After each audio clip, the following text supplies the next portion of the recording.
ஆளும் வர்க்கத்துக்கு சாதகமாக நீதிமன்றங்கள் அவங்க கேட்கிற, அவங்க விரும்புகிற தீர்ப்புகளை கொடுக்கிற இடத்தை நோக்கி மெல்ல நகர்ந்து கொண்டிருக்கிறதோ அப்படிங்கிற ஒரு சந்தேகமும் கேள்வியும் இதையெல்லாம் கணக்கில் எடுத்து பார்க்கிற போது எழும்புது. நீதிபதி ஏன் இப்ப இந்த கருத்தை சொல்லியிருக்கிறாரு? வரக்கூடிய பிப்ரவரி 12ஆம் தேதி இந்தியா முழுக்க கோடிக்கணக்கான தொழிலாளர்கள் ஒன்றிய அரசால் கொண்டு வரப்பட்டிருக்கிற இந்த தொழிலாளர் நல சட்ட திருத்தங்களை கைவிட வேண்டும் என்கிற மிகப்பெரிய போராட்டம் என்று கூட சொல்ல முடியாது. அது ஆளும் வர்க்கத்துக்கு எதிரான உழைப்பாளி வர்க்கத்தினுடைய மிகப்பெரிய யுத்தம்.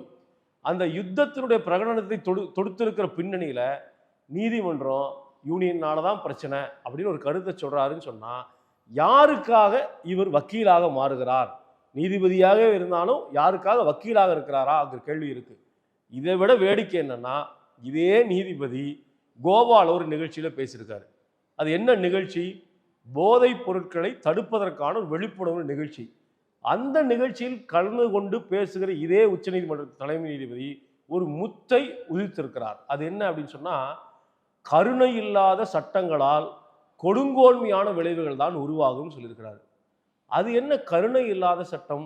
கருணை இல்லாத சட்டங்களால் கொடுங்கோன்மை தான் உருவாகும் சொன்னா, ஒருவேளை போதைப் பொருட்கள் கடத்தல் அது மாதிரியான வழக்குகளில் மாட்டக்கூடியவங்க கிட்ட சட்டத்தை மட்டும் நீட்டக்கூடாது, கொஞ்சம் கருணையும் இருக்கணும் அப்படின்னு சொல்லாம சொல்றாரா அப்படின்னு ஒரு சந்தேகம் இருக்கு.